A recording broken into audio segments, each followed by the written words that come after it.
a general overview of when you're going to show up on sale day. This is more specifically a video geared towards the firearms auction because there are some specific requirements when you're registering. But in general, here's our building behind me. We are on the northwest corner of 118th Avenue and 145th Street. So now you can get a sense of what you're showing up when you looking at when you show up. The main door is on the east side of the building. We're going to go inside, show you how to register and what you're going to need. Come on in. We're inside the building now. My name is Brad Ward, Ward's Auctions in Edmonton. We were just on the other side of this door. We've come in the east side of the building. Every sale we get a lot of new people and they don't know the process, and we just assume everybody's mind readers and you're all going to know what to do. The firearm sales tend to be a little bit busy. You're going to need, of course, your firearms license. They're going to have that in your hand when you come up to this registration desk to register. Go ahead and answer that. And have your driver's license with you. Have your range membership, especially if you have any hope of buying restricted or prohib firearms. Have your range membership with you. I also recommend, if the CFO does not already have your range membership, that you send it to them. Scan it, email it, whatever. It's going to speed up the process if maybe you haven't bought a restricted this year, or, I mean, we are early in the year, maybe you haven't bought one for years, maybe you have. They really do sort of make up the rules as they go along, is the best I can explain it.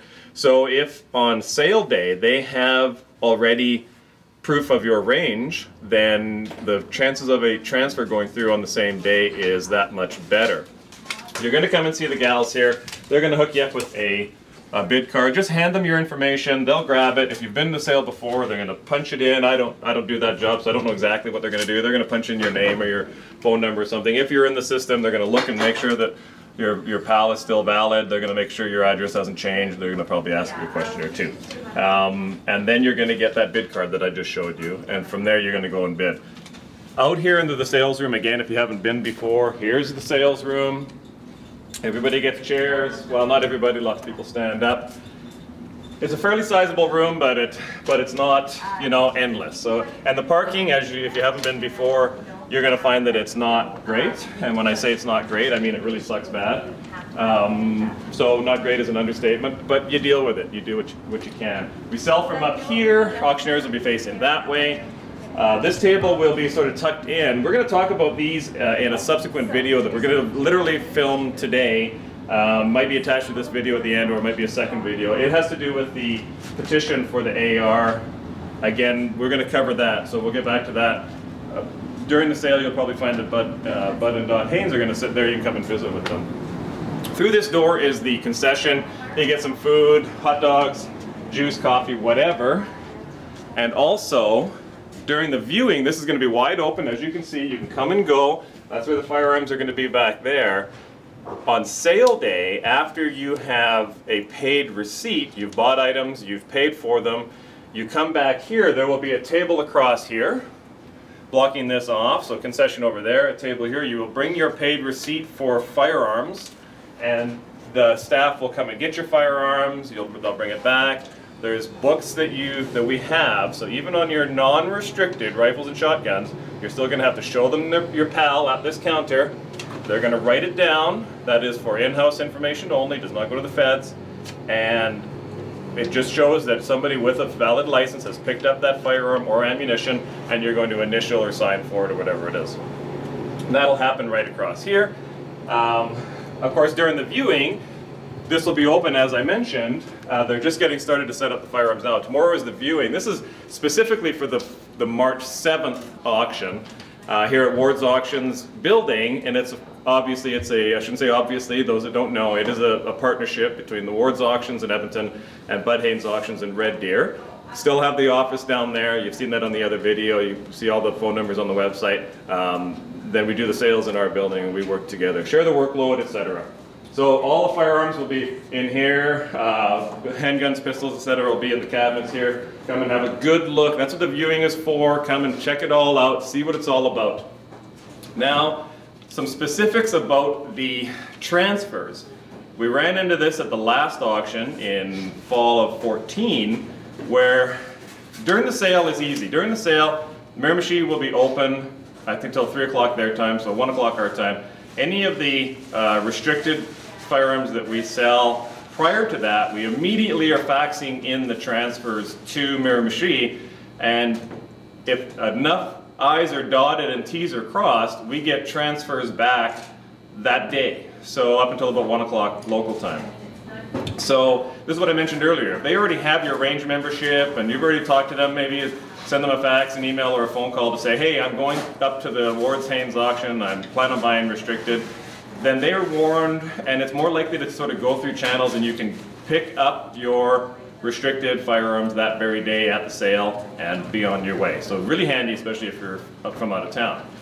If you're out of town and it's not going to be convenient, we then have to ship them to you after we do get the transfers.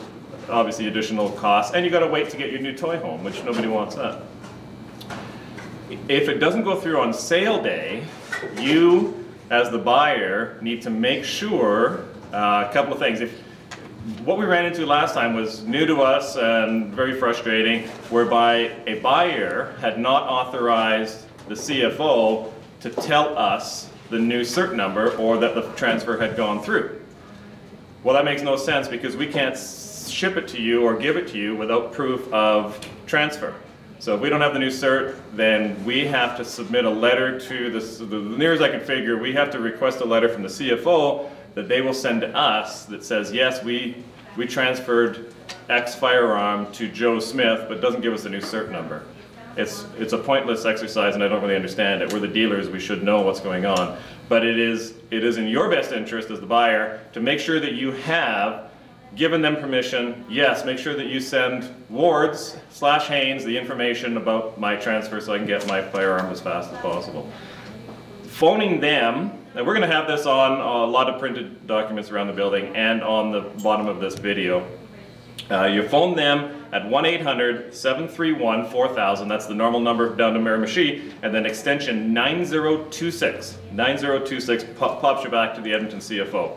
And then that's how you request. You no longer just phone the CFO directly. That's how you talk to them and find out information about your transfer. You make sure that you tell them, the easiest way, the fastest way is tell them to fax the information, including new cert and transfer papers, to our fax number, 780-454-2776. So that's the easiest. That's going to streamline things as much as possible, and make sure you're bidding on something that you're allowed to buy. Every sale we get somebody buying a 12-6 category firearm when they only have a restricted license. So on the back of your license it will tell you what you're allowed to buy. We do our best to make sure that the catalog is accurate as far as if it's restricted or prohibited or whatnot. The most common 12-6s are the short barrel, so 105 millimeters or less is a 12-6 prohib. So if you don't already have that, it's not on your license, then you can't have it. And we have other prohibs in the building, so make sure if in doubt, ask us a question. That's a general overview of how to walk in the building, what it looks like. If you've never been before, I certainly encourage you to come down. It's a friendly atmosphere. Maybe you're just thinking about firearms and you know, maybe you're a little intimidated to walk in. Well, don't be. Everybody's really friendly. Come on in, have a coffee. The guys that are here viewing and looking and buying, they love to talk about their sport. It's just a good group of guys and a lot of knowledge and different types of avenues, be it hunting, be it sport shooting, be it competition, big bore, small bore, long range, short range. There's all sorts of stuff going on. So our address, 11802 145th Street. This sale specifically that we're talking about coming up this weekend the viewing is tomorrow, which is March 6th, from 3 o'clock till 8 o'clock. The sale is Saturday, opening at 9, starting at 10. Our phone number, 780-454-4549. My name is Brad Ward. Thanks for watching, and we'll see you at the sale. Hi, Brad Ward here with Ward's Auctions. We've got a kind of a specific targeted purpose for this video. This spring, we're a couple of days away from the March 7th, 2015 auction. At that auction, we're going to have this petition set up, being put together by the National Firearms Association, which if you're not a member of, I highly recommend you become a member of. Not expensive, and you know, power in numbers, or however you want to look at it, they become our voice in a lot of firearms related political activities and lawsuits and whatever. And it's just good to be together. A lot of the firearms community, I find personally, and I've been a member of it for my whole adult life, a lot of the people stay quiet about it. Their neighbors don't even know that they're firearms enthusiasts because they don't want this stigma, which I don't think should exist, because there's nothing wrong with the firearms community. Those in it know that, but the media tends to play things up in a negative way quite often. So we're going to have this petition. Before we get into the petition, I'm going to talk about a couple of things. In Canada, we have a lot of different classes. I'm only talking right now about unrestricted and restricted. We also have some prohib categories that we're not even going to get into right now. Most people would assume, of course, that make sure it's not loaded, that would assume that pistols, handguns are restricted, and for the most part they are. I don't have any objection to that. They are registered, and there are lots of prohib versions of that. This is a restricted version of a firearm. If it had 105 millimeter barrel or less, it would the same identical firearm, same Glock, but slightly shorter, would then be a prohib. This is a non-restricted Norenko firearm, and make sure it's not loaded. Non-restricted semi-automatic 5-shot clip. Well, when I say non-restricted, you could take this out onto your farm, your crown land, your place you've got permission to. You could go plinking or hunting with that rifle. It's non-restricted. You don't have to be at a range. This is an AR platform, and it is restricted. Restricted like the pistol is. And so even though this is a semi-automatic rifle with what is now a 5-shot clip, you can't go out into even your own farmland and go hunting. It's one of the most popular sporting rifles in North America. There's no difference really, when it comes right down to it, functionality between this one and this one. This one has been deemed restricted because an arbitrary panel at some point, I'm not a fly on that wall, so I'm not going to pretend to know who or what or when or why. They decided it was restricted based solely on how it looks. It's got nothing to do with functionality. They're both semi-automatic, pull the trigger, 1 round downrange. Release it, pull the trigger, 1 round downrange. They are both functionally the same firearm. They're both, at this point, as I mentioned, 5-round capacity. That's a 5-round magazine, and this is now a 5-round magazine because the law-abiding owner of this firearm happens to be in the sale on March 7th, in a couple of days from now, has pinned it so that this will only hold 5 rounds. It's actually a 30-round mag that's been pinned to hold 5 rounds. Even somebody who's not an avid user of an AR or even wants to own one can recognize that common sense dictates that it's the same firearm and shouldn't be restricted any more than this one. And the other thing is, because it's all about the bad guys. All this is what the bad guys are going to do. The bad guys are not going to care that they're not supposed to carry their pistol. They're just going to do it. That's what makes them bad guys. The fact that somebody's gone out of their way to make this a 5-round magazine because they're law-abiding. The criminal intended person is going to take that block out and make this into a 30-round mag. So the only person that suffers is the law-abiding people. And somebody might say, well, why do you need 30 rounds or whatever? Well, I actually use a firearm just like this one in competition. By no means a good at it or anything, but to only be able to have a 5-round magazine is kind of silly. You're reloading like crazy. You might shoot 30 rounds in one stage.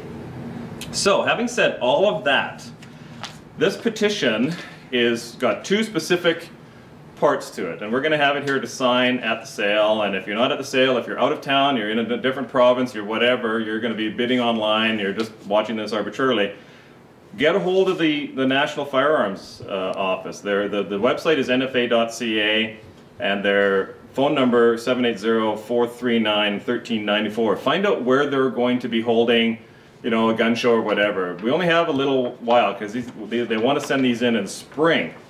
So spring of this year. So we don't have a lot of time to get more signatures. They want to get a couple 100,000 signatures, and it's got two very specific purposes, and that is to make the AR platform, very nice platform firearm, into just a non-restricted firearm. And doesn't mean that you're going to go into, you know, the corner gas station and buy one without a license. You still have to have a license. None of that changes. Just that then it becomes a more useful firearm. You can, you know, varmint hunting. I'm not a hunter. I'm a sport shooter. But varmint hunting, plinking. You know, I'd love to be able to take mine out to buddy's farm and do some plinking or whatever. So it's going to. The petition is to de-restrict this firearm and to get rid of the 5-round mag capacity, which is just a silly mag capacity, and it doesn't help with anything other than torture us poor law-abiding guys. So, as I mentioned, at our sale, we're going to leave it right on this table. During the sale, you're going to find, I think during the viewing we'll have to have it somewhere else, but during the sale, we're going to have Bud and Dot Haynes literally sitting here. They love to visit. We'll leave the petitions with them at this table in the sales room, so you can come and sign it. Make sure that you sign it. Follow the instructions, and I'll make sure that I read them the riot act on how you do it. You have to sign your name in your normal signature, not print it, and then you have to put in a full home address, or there's some caveats here. You can put a province and postal code, but you have to have there has to be an identifier to say who you are. If you don't know how to write your name, then you can, and we'll double check and make sure that this is all good to go. You can make your mark and have it witnessed by somebody who then also puts their name and address to verify who you are. It has to be all original, no photocopies, all the rest of it. So we're going to take care of all of that to get this sent off into the feds this spring. So if you have any questions, you can phone me. My cell phone number is 780-940-8378. I have some of the answers. I gave you we'll put it on the bottom of the video too, the NFA's phone numbers. If you're not going to be at this sale and you can't sign this, find out where they're going to be. They're at gun shows and stuff, doing things all over the place. I don't think it can be signed online because it has to be a printed or an ink signature. So thanks for watching. Hopefully you'll do your part, and we'll also see you at the sale.